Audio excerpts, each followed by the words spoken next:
বান্দরবানের রোয়াংছড়ির অন্যতম পর্যটন স্পট প্রাকৃতিক সৌন্দর্যের লীলাভূমি দেবতাখুম। তবে দীর্ঘ 2 বছর ধরে নিরাপত্তাজনিত কারণে নিষেধাজ্ঞার আওতায় রয়েছে রোয়াংছড়ি উপজেলা। এতে চরম লোকসানের মুখে পর্যটন স্পট দেবতাখুমকে ঘিরে জীবিকা নির্বাহ করা পর্যটন ও স্থানীয় ব্যবসায়ীরা।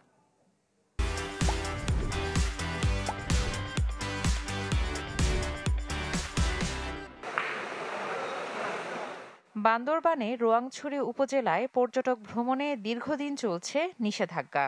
ফলে পর্যটক শূন্য জেলার সবচেয়ে আকর্ষণীয় গন্তব্য দেবতাখুম। 2 বছর আগেও দেশি বিদেশি পর্যটকের কোলাহলে মুখর ছিল জেলা সদর থেকে 33 কিলোমিটার দূরের এই পর্যটন স্পট। তবে 2022 সালে সশস্ত্র সংগঠন KNF এর তৎপরতা বৃদ্ধি পাওয়ায় রুমা, আলীকদম, থানচি ও রোয়াংছড়িতে পর্যটনে নিষেধাজ্ঞা জারি করে প্রশাসন। সবশেষ আলীকদম থেকে নিষেধাজ্ঞা প্রত্যাহার করা হলেও তা জারি আছে বাকি 3 উপজেলায়। আমাদের এই ব্যবসার সাথে প্রায় 120 জন জড়িত, যারা সবাই এখন বিভিন্ন পেশার সাথে জড়িত হয়ে পড়েছে, কিন্তু আর্থিক অবস্থা সবারই খারাপ। অনেক কষ্টে আছি আমরা, অনেক জায়গা থেকে বিভিন্ন জায়গা থেকে লোন নিছি, এ নিছি সে নিছি, কিস্তি দিতে পারি নাই, কষ্টে আছি।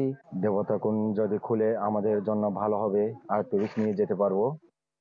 পর্যটন নির্ভর এলাকা হওয়ায় নিষেধাজ্ঞার কারণে নানাভাবে আর্থিক ক্ষতির সম্মুখীন হচ্ছেন স্থানীয় ব্যবসায়ীরা। পর্যটন না থাকলে একদম মানুষ নেই। আমরা যে দোকান দিয়ে আছে, আমরা কিভাবে যে চলাই, আমরা স্পটের উপর নির্ভর করে আমরা ব্যবসা করি। দেবতাখুম মাঝে ব্যবসা নাই, দোয়ার মাঝে ব্যবসা নেই, দোয়া বন্ধ, কিস্তি কেমনে চালাবো। আমি দেবতাখুম বন্ধ হওয়ার কারণে আমাদের এখানে রেস্টুরেন্ট, আবাসিক বিভিন্ন দোকানপাট আছে, সবকিছু এখন বন্ধ, এখন লস হইতেছে।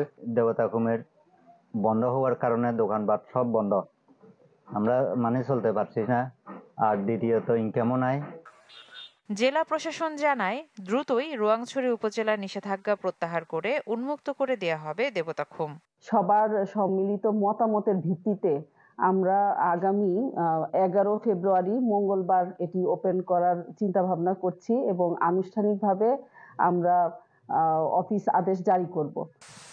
বান্দরবানের দুর্গম এলাকায় বেশ কিছু ঝর্ণাঝিরি রয়েছে, যা পর্যটকদের কাছে খুবই জনপ্রিয়। এর মধ্যে সবচেয়ে বেশি পর্যটক যান দেবতাখুমে। Desk report, channel 24।